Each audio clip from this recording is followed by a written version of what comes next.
28 जानेवारी 2025 हा दिवस एका अर्थी सर्वांसाठीच आनंदाचा दिवस होता.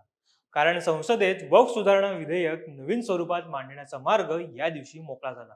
संयुक्त संसदीय समितीच्या म्हणजेच जेपीसीच्या बैठकीत राष्ट्रीय लोकशाही आघाडीच्या सदस्यांनी मांडलेल्या सुधारणा बहुमताने स्वीकारण्यात आल्या, तर विरोधी पक्षांच्या सुधारणा बहुमत नसल्याने फेटाळण्यात आल्या. दरम्यान जेपीसीने दिलेल्या निर्णयाला विरोधी पक्षाच्या खासदारांनी विरोध दर्शवल्याचं आपण पाहिलं. विधेयकाला विरोध करणाऱ्या 10 खासदारांपैकी एक खासदार उभाटा गटाचे खासदार अरविंद सावंत सर्वात आघाडीवर होते, हे विशेष. हिंदूंच्या जमिनी, मंदिरे गिळणाऱ्या वक्फ बोर्डाला वाचवण्यासाठी उभे राहणारे ते एकमेव मराठी खासदार. उद्धव ठाकरेंनी नुकत्याच एका सभेमध्ये मी हिंदुत्व सोडून दिलं आहे का असा प्रश्न उपस्थितांना विचारला होता. त्यांच्या प्रश्नाचे उत्तर पक्षाच्या वतीने अरविंद सावंत यांनी जेपीसीच्या निर्णयाला विरोध करून दिलं खरं, पण यातून अरविंद सावंत यांनी एक प्रकारे ठाकरेंचा हिंदू विरोधी चेहरा पुन्हा महाराष्ट्रासमोर उघडा केला. आजच्या व्हिडिओतून आपण याचबाबत सविस्तरपणे जाणून घेण्याचा प्रयत्न करणार आहोत. नमस्कार, मी ओमकार मुळे, कॅमेरावर आहेत नितेश काळे. एकीकडे संपूर्ण देशाला वक्फने विळखा घातला असून त्यात महाराष्ट्राचं उदाहरण घ्यायचं झाल्यास राज्यात एकूण 41,000 गावं तर 378 निमशहरी व शहरी गावं आहेत. याचा विचार करता एकट्या महाराष्ट्रात वक्फ बोर्डाकडे 1,00,000 एकरच्या आसपास जमिनी आहेत. म्हणजेच प्रत्येक गावात कमीत कमी 2 एकर जमिनी वक्फकडे आहे असं म्हटल्यास वावगं ठरणार नाही. हे माहीत असून सुद्धा काँग्रेसच्या बरोबरीने वक्फ बोर्डाची पाठराखण करून उद्धव ठाकरेंनी स्वर्गीय हिंदू हृदय सम्राट बाळासाहेब ठाकरे यांच्या विचारांची राख रांगोळी केल्याचंच दिसतंय.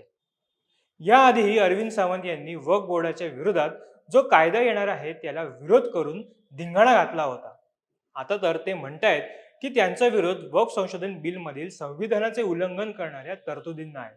जे वातावरण निर्माण केले जात आहे त्यापासून सावधान राहा. वक्फ संशोधन बिलमधील संविधान विरोधी तरतुदींचे दुष्परिणाम उद्या हिंदूंनाही भोगावे लागतील. वास्तविक या विधेयकातील दुरुस्ती पाहिल्या तरी त्यात विशेष हे आहे की मुस्लिम असल्याचा दावा करणाऱ्या व्यक्तीला आपली मालमत्ता वक्फला दान करायची असेल तर त्याला किमान 5 वर्षांपासून इस्लामचे पालन करत असल्याचा पुरावा सादर करावा लागेल.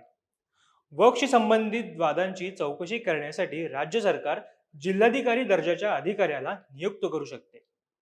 विधवा आणि अनाथांसाठी कल्याणकारी उपायांवर निर्णय घेण्यासाठी कायद्याने वक्फ बोर्डांना आदेश देण्याऐवजी परवानगी देण्याचा प्रस्ताव असेल.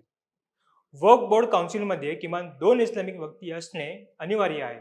हे केंद्र किंवा राज्याने ठरवलेल्या अधिकाऱ्यांपेक्षा वेगळे असतील. कोणत्याही प्रकारची वादग्रस्त मालमत्ता दान करता येणार नाही. वक्फ न्यायाधिकरणात 3 सदस्य असतील, त्यात तिसरी व्यक्ती ही इस्लामिक विद्वान असेल.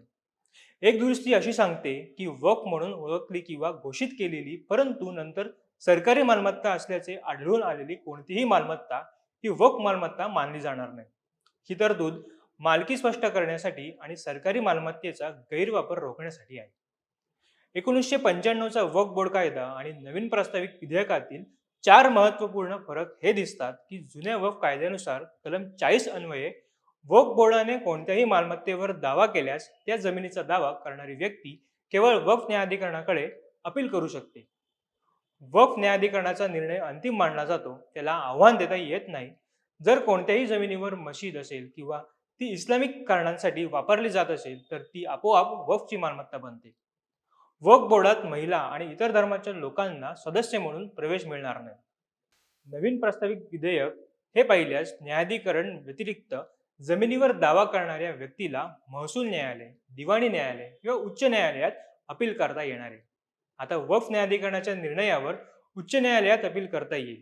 जोपर्यंत कोणी वक्फला जमीन दान केली नसेल, मग त्यावर मशीद बांधली असली तरी ती वक्फ मालमत्ता होणार नाही.